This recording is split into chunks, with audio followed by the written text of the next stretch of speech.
let's solve your virtual meeting problem. Do you have Zoom fatigue? Are you tired of logging into meetings with turned off attendees? Are you running out of new ideas for your virtual meetings? Your virtual meetings may be doomed without you even realizing it. Pay attention, because this is important if you don't want to stay trapped in your virtual meeting rut. You need to take action and register now for the Engaging Virtual Meetings Conference. Based on the new Wiley book, Engaging Virtual Meetings, this conference features 9 of the top virtual speakers in the world. At this conference, you will learn the 6-step Engage method. The Engage method is openers, games, and activities to boost energy, productivity, participation, and more. Engage gets your people to turn on their cameras. Engage gets the quiet people and everyone to collaborate. Engaging solves attendees talking over each other. Engage shows mind-blowing tools for your virtual meetings. Engage shows you practical ways to create and lead your own engaging virtual meetings. You will learn Engaging Virtual Meetings. Break through the fourth wall and connect with your audience. Engaging virtual sales. Supercharge your virtual meetings. 8 hacks that are going to make your trainings and your virtual meetings more fun. Virtual collaborative teams. To help you with flippant engagement. On how we helped a number of organizations transition into the virtual world. Increasing excitement and engagement in your virtual events. On day 1, you will learn how to connect before content. On day 2, you will learn how to virtually collaborate. On day 3, you will learn how to virtually create. And on day 4, you're going to learn how to virtually celebrate with over 12 hours of fun virtual programming to show new examples to celebrate with your teams. It makes total sense to have somebody who's kind of watching what's going on, looking for body language, doing whatever. That's really powerful, and I never thought about that. Not just surviving, but thriving through this pandemic. My anxiety has come down quite a bit. Learned a lot in an hour. You guys are awesome. If you are leading virtual meetings, this is a conference you cannot afford to miss. You will experience the top engaging virtual meetings and learn how to deliver your own engaging virtual meetings. You will experience over 24 hours of virtual engagement and leave with the best practices and new ideas that will help your teams soar. Limited registration to guaranteed an engaging experience. Click now to secure your place for the Engaging Virtual Meetings Conference and get the engagement training you need for you and your attendees today. Hey, I'm John Chen. I'm the CEO of GeoTeaming, and you're here on the Engaging Virtual Meetings Network. I'm here with a very special guest, the man, the myth, the mystery, Jordan Schwartz. Jordan, how are you doing? Hey, John, I'm doing fantastic. Thank you.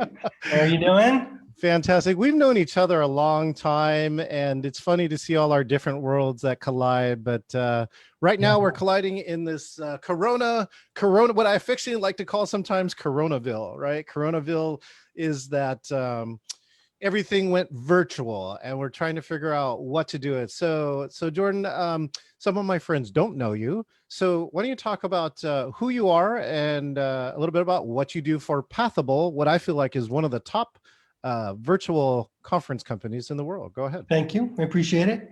Yeah, let me give you, if you don't mind, I'm going to go back in time a little bit.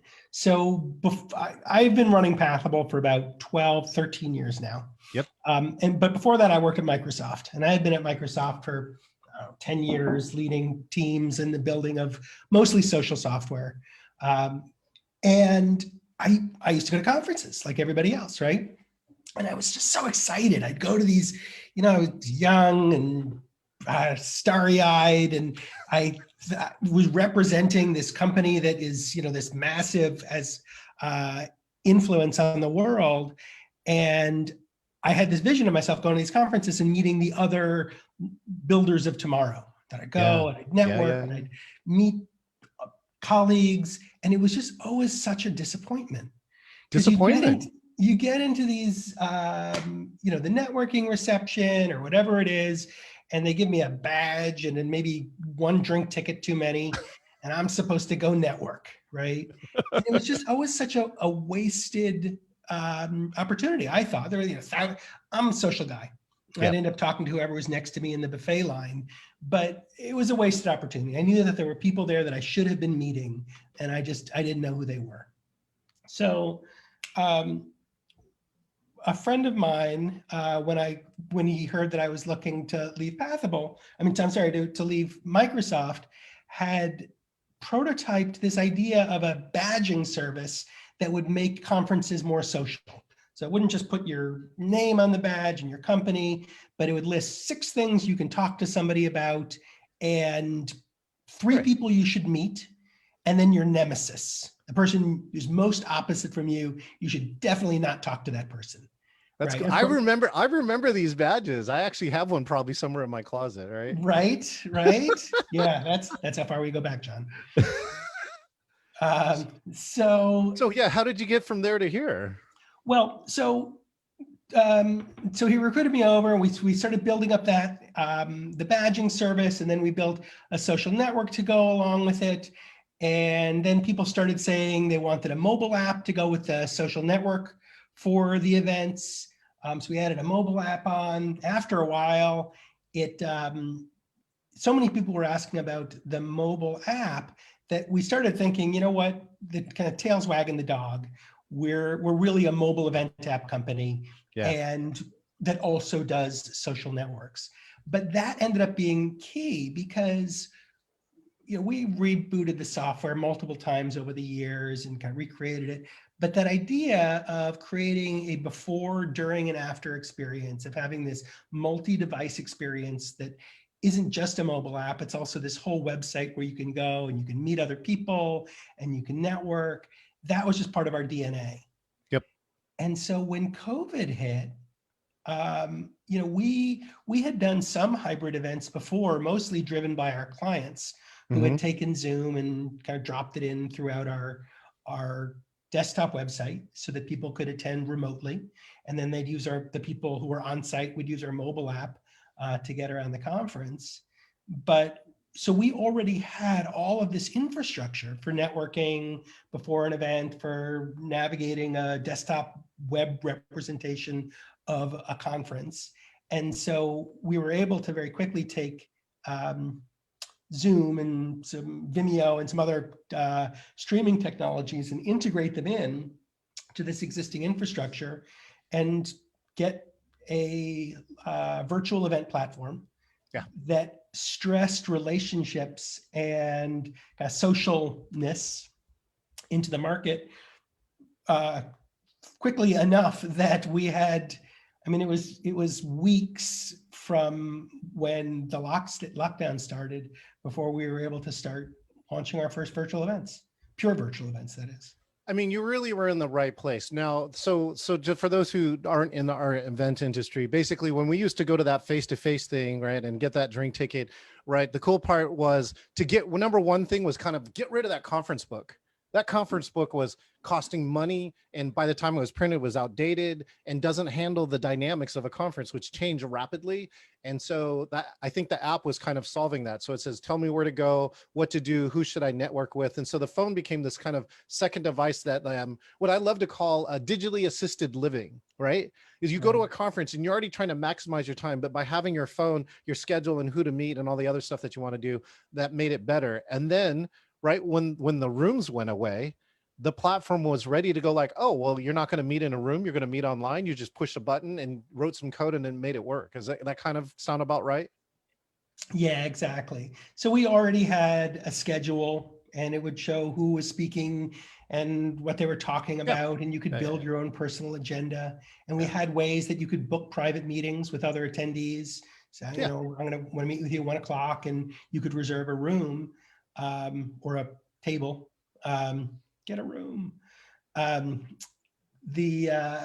it was really just a matter of enabling the live portion of it, or the video portion of it, so that instead of pulling out my phone and saying, oh, I'm supposed to go to table 33 to meet with this person, I just press a button and I'm looking at him on my screen, and it works on the mobile device, but it also works on the full laptop. I think, the mobile device it's mobile. It's meant for walking around. Yeah. But, I guess with COVID, we're not doing as much walking around. So, well, I know walking around is really hard. I'm actually a member of this Million Steps in 90 Days Club, and I joke all the time because I think I clocked a record 619 steps 4 days ago. Because I'm not going anywhere, right? I'm like right here. Yeah. I have to put exercise equipment in my room. And the worst part is because I'm in charge of a bunch of stuff, I don't actually have the time to do that. This actually gets me to our side point though. We're two CEOs, right? And I think actually that something is really important and interesting. I'm curious about your mindset about basically, I know in March something or another, like 10 or 11, that Washington State put its first stay-at-home order. Yeah. And what was it in your mindset that said that kept you going in the right direction? I'm curious, what was going on in Jordan's head at that time, and I'll share what was going on in mine. Well, it's funny. I went looking through my Slack channel recently, looking for the first mention of virtual, and I found this note that I sent to my team on February 29th, and it said, "I got an idea. I'm worried. I think that I think that in-person events could all be canceled for up to the next 3 or 4 months." Right? Like, sorry, guys, I'm sorry. It could get bad. This could be weeks of this, right? I mean, but you remember, like when pre-lockdown, we were like, oh, everything will be back open in May. It'll be fine. I know I took multiple surveys, which like I need to go back to them and look in the historical, but I think the people who are going to get it right were the ones who were bold enough, like less than 2% who said 2022. Right. And now we'll see. They look like geniuses now. Right. Genius. But my thinking at the time, so once I was like, okay, there's definitely going to be an interruption, and I could see the cancellations of our in-person event, mobile apps started rolling in, and we were like, we're not going to hold you to a contract that for an event you're not going to hold. So we got to figure something else out. And so my thinking was I kind of broke down why people go to events into 3 pieces. There's education. Okay, great. I'm on track with you. And so you got like you got to maybe get your CEUs and things like that, but right. There's networking. There's that hallway track.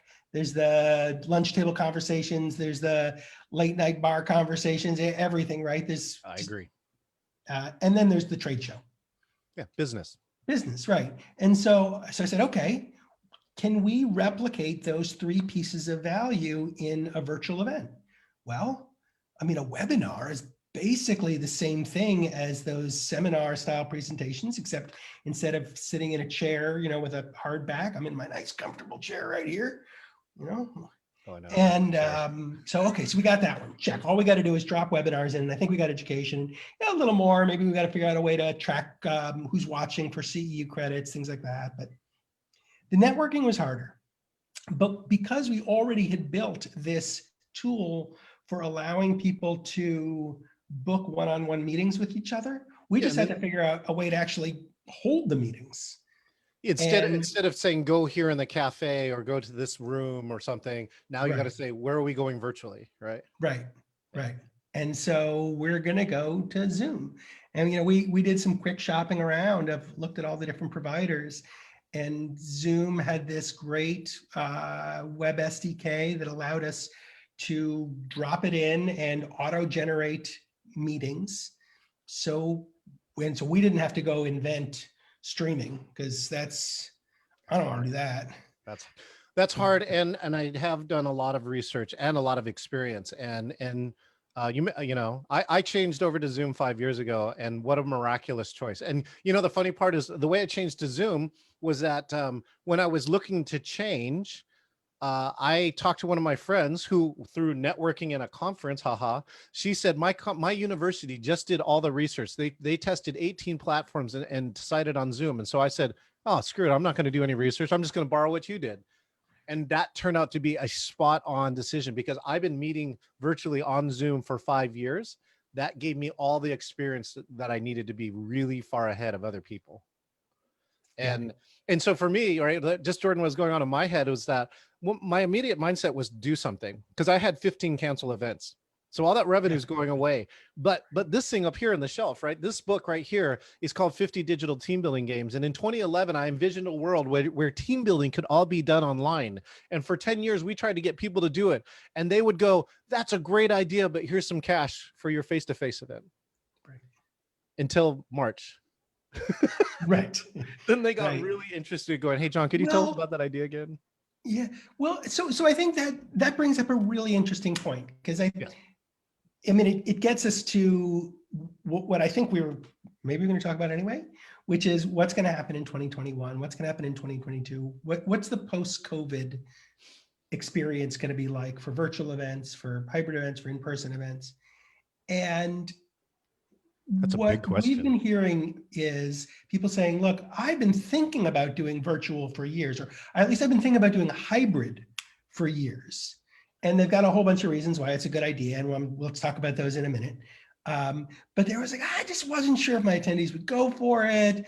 And I didn't know how to do it. And so we were going to do it next year. It was always next year. Right? And now it's next year. It's next year for a couple years. Yeah, exactly. Right. And now that they're over the hump, they're like, hey, this is actually working. And now I'm not going back. In some cases, they're saying I'm not going to hold in-person events at all anymore.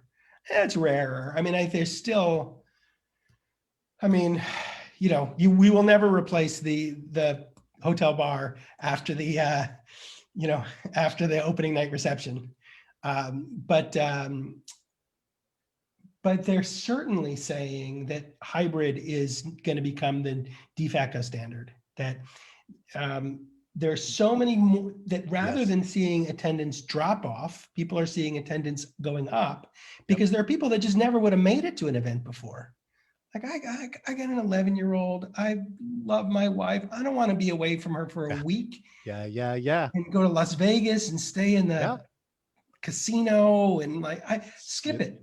It's just not worth it to me. But if I can go to that same conference and get all the educational sessions, get the networking opportunities and connect with vendors, if I can do all that online, I'll do it.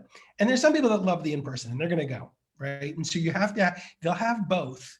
But there's this whole kind of dark matter mass of people that just weren't going to the events before, and now suddenly they're signing up and they're going. And so I think that in the future you're going to see hybrid, because you can capture a much larger audience.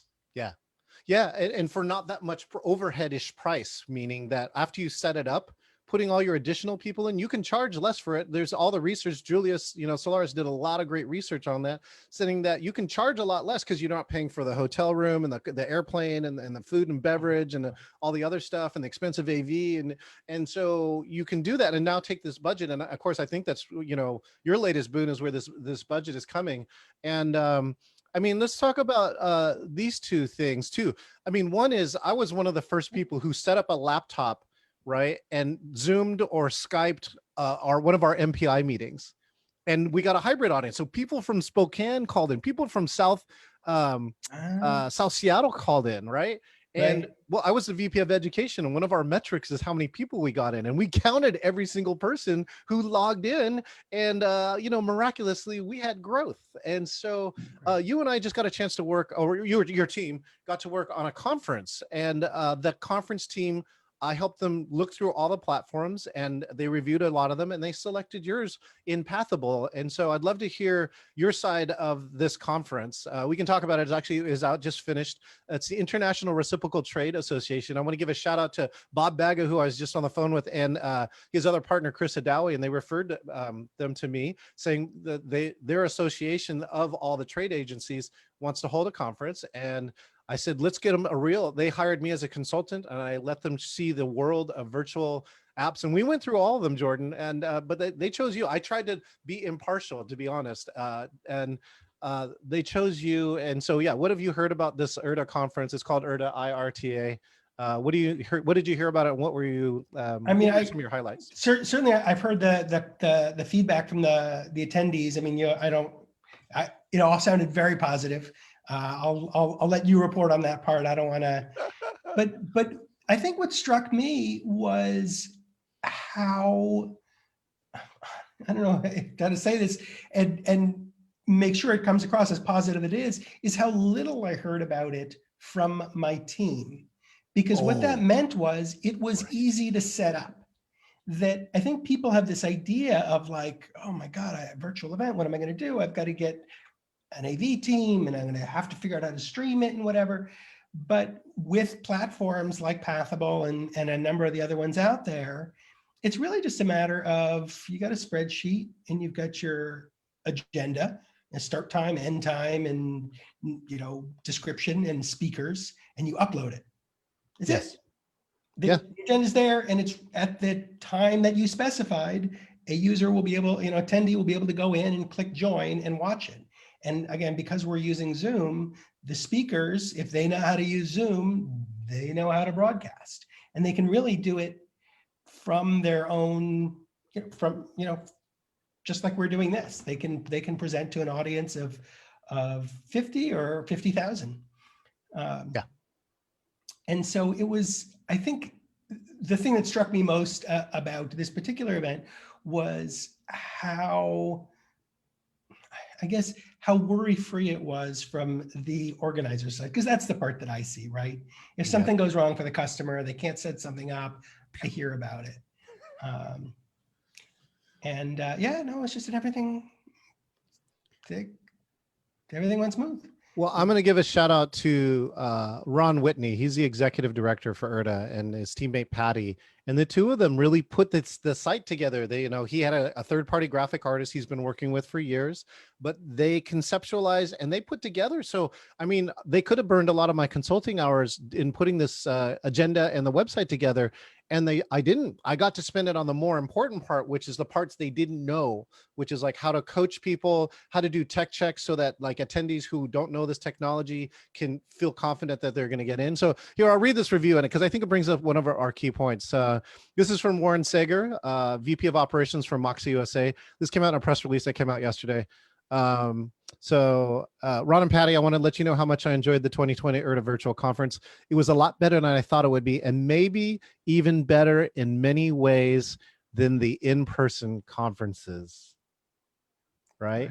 Maybe so better. Why is that? Yeah, I think you have some suspicions. I have mine. Right. Well, so, I mean, first off, there's the ease of travel, right? But I think that there's, you get more people, you can get more people participating, which means that those networking opportunities, which is what, I mean, I think especially for something like IRTA, that's what it's all about, right? Yep. It's connecting with other providers. I mean, they've got this whole, it's a network of providers, sharing. They're barter, right? International reciprocal trade. So barter is really one of the keys. And so knowing other members, they've actually developed a currency known as universal currency so that one member can trade with another through the universal currency. Right. And so because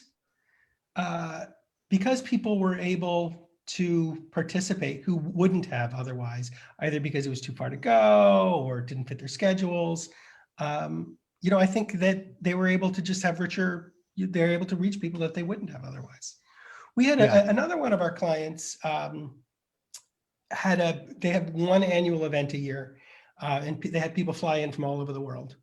And they decided to hold it as a 24-hour continuous event with just talks going all day long. And all night long, and they just, people would join for the pieces that they wanted, and of course, because it's all recorded automatically. So if you miss a talk, unlike in an in-person event where if you miss a talk or if there are two talks going on at the same time, you have to choose. You just they catch the recordings of the ones they missed. But it brought, in a conversation with this other client afterwards, they were like, success, they loved it, they wanted to do more events, but they started wondering, like, why do we do a single event a year? Yeah. And the reason that previously that you do a single event in person is, well, everyone's got to fly in, you've got to get the hotel, it's this whole production. That overhead is so right. big. Yeah, and so you just can't do it 4 or 5 times a year. But with the overhead gone, with people not flying in, with people able to just pop in for a webinar in the afternoon or maybe a half-day session once a month, yeah, I think that I think conferences are going to change. So let me tell you 2 things that I saw in here. One way it was better was they said that there were less, quote unquote, less distractions, which sometimes some people said was the bar, right? Or the casino, right? Or the shows or whatever. So that was one. But the other one was, yeah, there's a lot of social value in attending a meeting, doing business, making a deal, shutting off your computer and having dinner with your family. Infinite amount of value. Now, of course, we're talking about inverting the value equation too, right? Which is if you meet face to face, there is a possibility you could get sick or die. So that's what all this stuff is changing, right? The dynamics and the economics of meeting. And so, yeah, so that's what they said. But they said they were able to listen to what's going on. They could interact. That's where some of the things became better. They did say that where we could, it was shorter. Right. So we followed the guidelines, which we didn't meet 8 hours a day. We made it shorter. And so when we made it shorter, we made it more impactful. Right. And then you could use the one-on-one features. I set up all the one-on-one time away from the main presentations. And because we had an international audience, it was like basically the 16 hours outside of, or was more, it was like there was 4 hours of programming. There were 20 hours around the day that you could meet. And if the other person accepted, it was fine, even knowing that Singapore was on the line, Australia was on the line, Mozambique was on the line. So that's some amazing stuff. Yeah, you don't have the jet lag. And so there's a lot of things I think that made it better than in-person meeting. Oh, here's one of the stats though.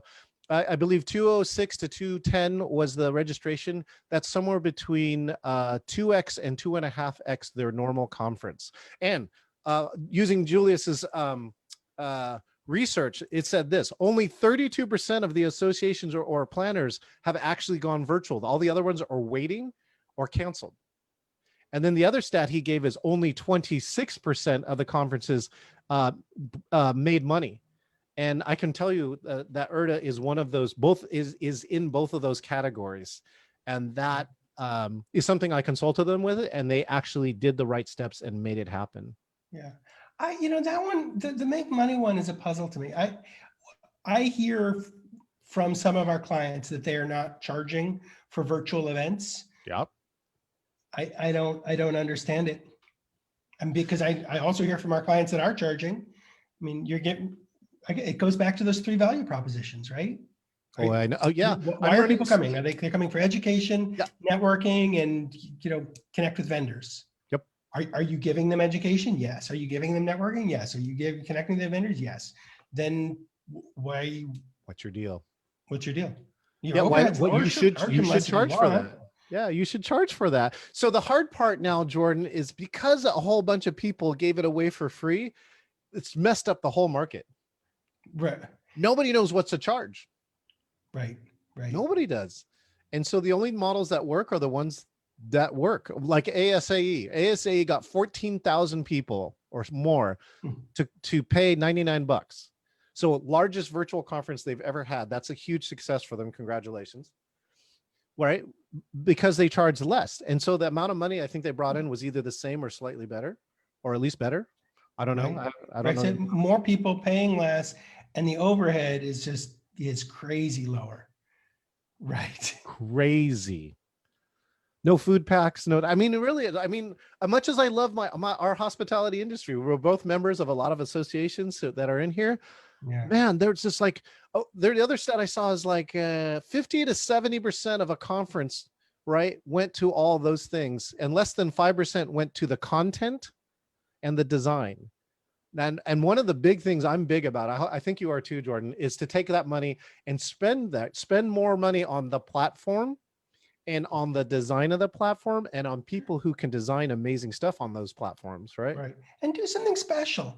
I'm still waiting for somebody to have the equivalent of that opening night band, but you go get an A-list musician to do a private from their living room concert just for your audience over Zoom, takes requests, and I'll bet you'll pay 1/10 of what you would have paid for that same artist if you had to fly them and their band into the city and put them up in a hotel, and they're not working anyways. If they figured out Jam Kazam or whatever it is to play live, they're going to actually get booked. But otherwise, all the musicians are sitting at home playing from home. And so Jordan, it's actually happening though. Have you actually been to Daybreakers?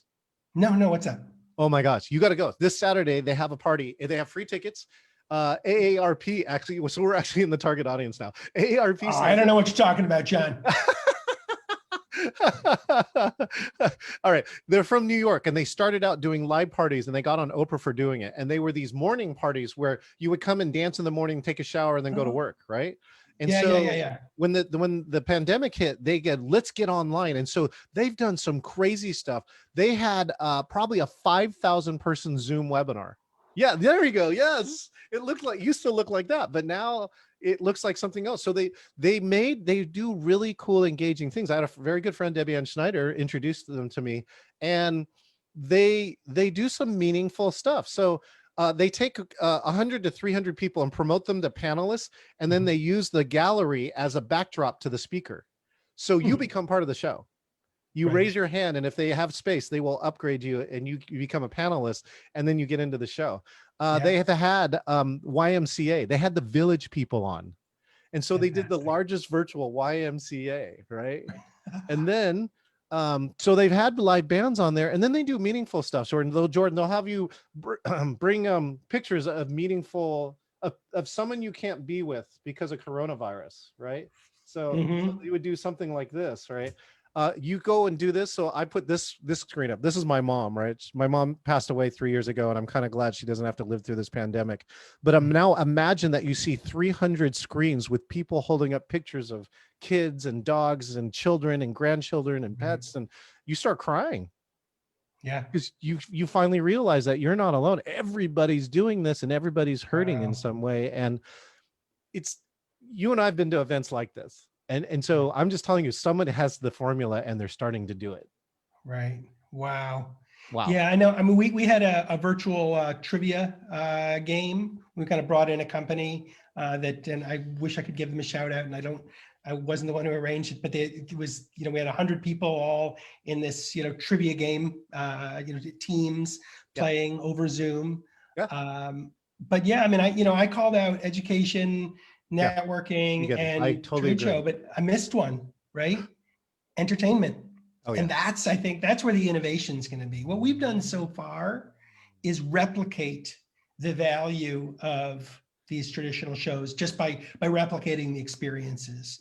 But this kind of thing you're talking about, there's an opportunity for innovation and to create something new and to create things that couldn't happen in person just because of the mechanics of it. And so it's an exciting time.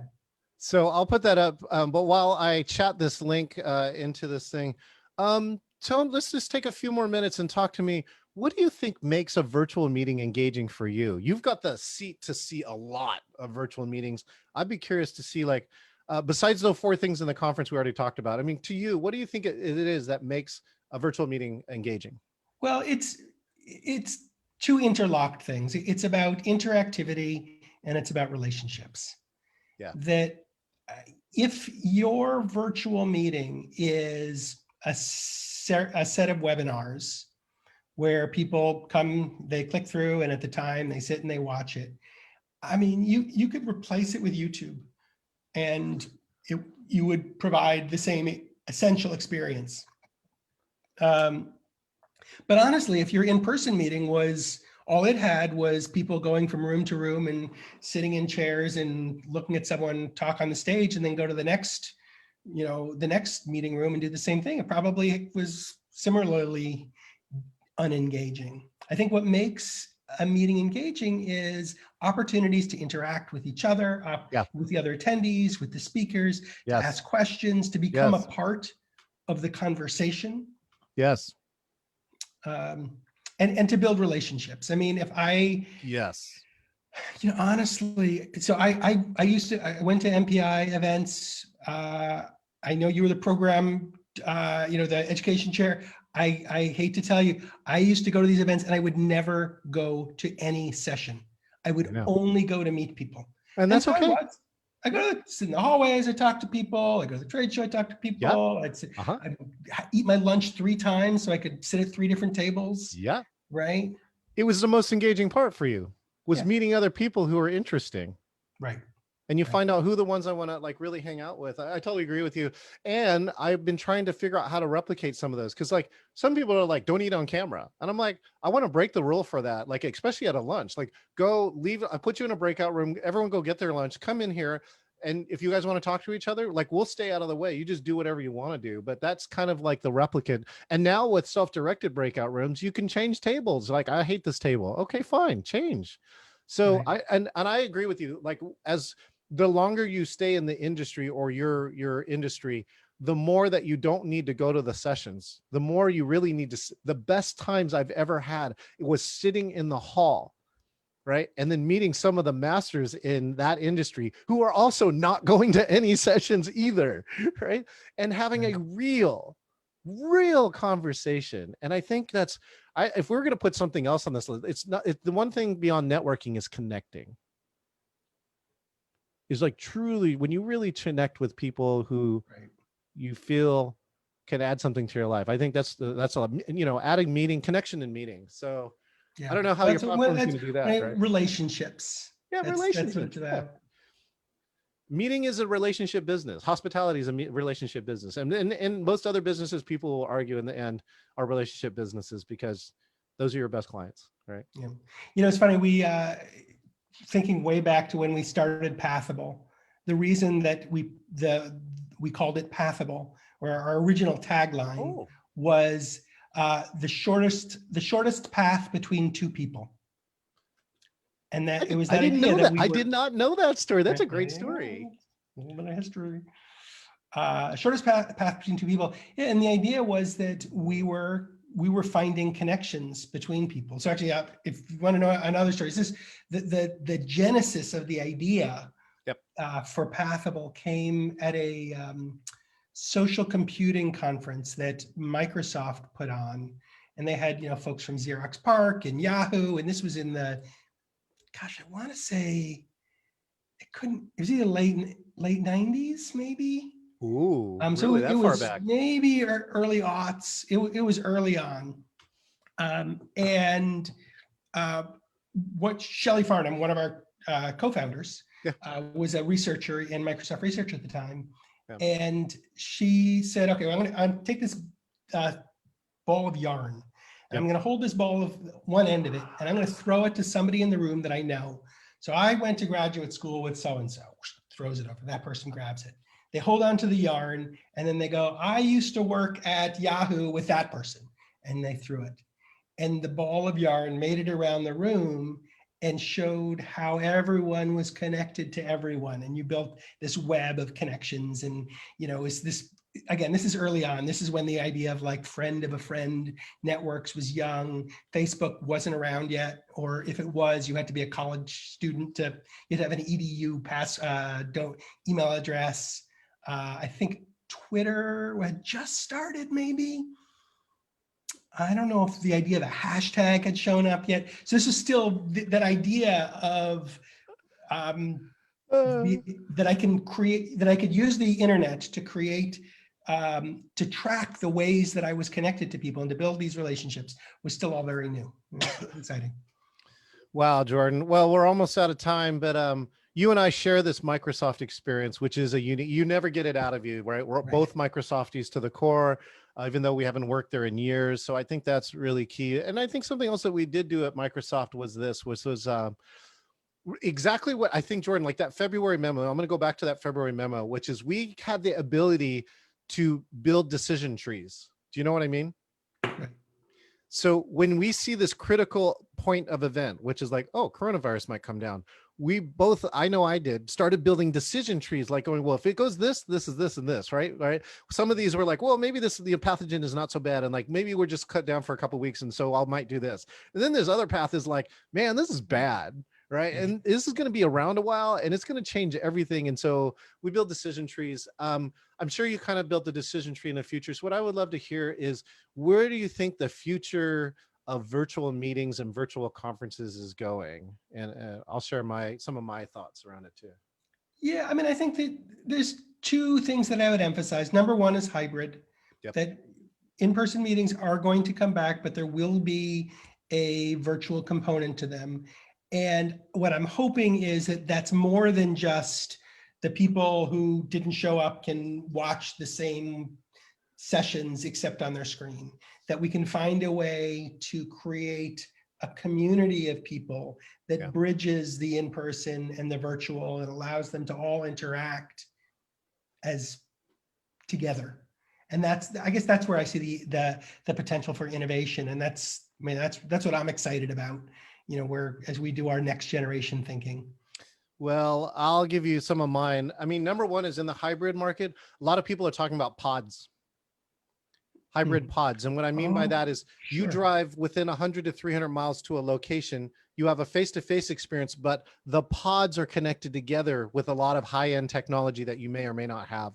So you can have an exclusive experience. And so this solves the flight problem, right? And is like, some hotels have been looking and trying to figure out, how do we purvey this model? Because you could get them, like if they were all Hilton hotels, let's just say Hilton, right? That they could all have one of their strategic network things is they have a high-speed network to all their other hotels. And so now you can have this somewhat engaging experience. So that's one is pods. That's a great idea. Yeah. All right. And think about how your platform can then service a pod, right? Because you have your live people, but then you're like, also, who do I want to meet with over there? And these are ideas that I love in MPI and some of my other friends, Event Camp, and who are pioneering this stuff. We've been experimenting with this stuff for 20 years, but now it's all becoming reality. The next one was avatars, which is you can't go to a conference, get an avatar. So somebody walks around. We hypothesized that somebody could walk around with an iPad, like a black suit, but an iPad, and then the person FaceTimed into the meeting and just walked around, and you could actually talk to the person, right? Because it was all there, it was all strung up. I did that. We at a Halloween party. God, I want to say like 9 years ago, my Peter Brown, my co-founder, and I did essentially that experiment. There was one person with an entirely black suit and an iPad on their face. And there was somebody else going, turn left, turn right, and kind of speaking through. We did the other one, by the way, that's really fun, which is if you have two iPads, you stick them in the front and the back, sticking the cameras out, and what happens is it looks like there's a hole in your stomach. Ooh. Right. So that's coming up. Halloween's coming up. So those are good ideas.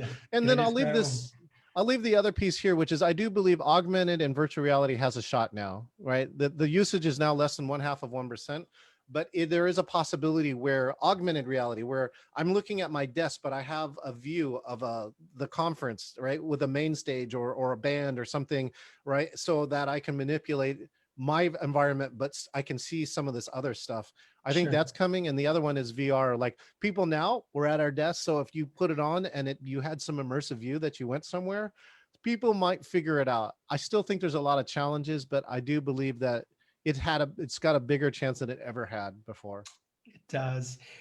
I mean, it has challenges. I think the value, one of the greatest things silver linings that I've seen come out of this pandemic has been the fact that all of the phone conversations that I used to have are all Zoom now. It's just de facto. Instead of calling someone up, we have a big conference call, everybody's on Zoom, I can see them. And do you remember that first week or 3 month or 2 when that started happening, and you'd start to see people that you had talked to for years and you'd never seen them before. You've never seen their face. Yeah, like this, right? Yeah, this. Right, and you're like, oh, that's what you look like. And what I think that points to is the value of looking at somebody's face when they talk. There's so much you can see in terms of, are they smiling? Are they frowning? Are they furrowing their brow? Are they bored? Right, exactly. Like, I just said something that offended you, didn't I? I can tell. Yeah. When I think about virtual reality and the headsets, I don't know how you do that. Like that's the part that I don't know how you make sure that you project the person and their real human face presence in a way that is meaningful. That works. But if you do, you got a winner. I love what Elizabeth Glaus said, which is people shut up talking that face-to-face meetings aren't here. You and I are face-to-face. This is my face and this is your face right now. And we are talking face-to-face. So get over it. Right. And she said, I'm now purposely using language, which is online and offline. Right. This is an online meeting. If you and I met in my backyard, that would be an offline meeting. And so that's what she's really trying to put out. Yeah, that's great. Here, let's close. Let's close with one last closing thought here. And by the way, of course, Jordan and I are kind enough. We're actually working together for my conference, Engaging Virtual Meetings Conference. Jordan, my book is going to get released. This is one of the gifts I can say that coronavirus gave to me, which is I ran all these classes and my publisher said, do you want to write your second book? And I did it. And they greenlit it and actually rushed it. And this is fast in publishing time that it's coming out in October when I started writing, I think in May, right? And so, so in the conference, I'm going to leave with my deep thought is that one of my speakers at the conference gave this quote: engagement begins with deep empathy. And that's James Bishop. Do you have any closing words for our fine people? We've had quite a bit too, by the way. I just want to say hi. Well, I'll stall for you. Pranolti, Craig, Julie Ho, Heather, Forth, Myron Saddleback, Leslie Ye, Susan White, all tuned in or are watching right now. Jordan, do you have a closing word for us? I mean, it's going to be to echo that. I think that empathy and relationships are that's all that's ever mattered, right? That's the human experience, and we're at this amazing moment in our industry where it's the Steve Jobs in his garage moment of inventing yes this future. I mean, we're mammals right after the asteroid hit, and it's an exciting time. That's great. I'm sorry, did you have something else you want to add to that? That's it. We're mammals after the asteroid. Yeah, mic drop. Okay, you're right. You nailed it. Again, if you want to see some of this Pathable in action, you can go to engagingvirtualmeetings.pathable.co. So you can see Pathable work there and my interpretation of it. Jordan, thank you again for your precious time. I know right now you and the whole virtual meetings business is so busy, but I appreciate you sharing your expertise in here. And I'm just glad like this, that coronavirus gave us the time to come and hang out a little bit. So thank you for having me, John. It's been nice extending our relationship. Excellent. We'll see you next time. All right.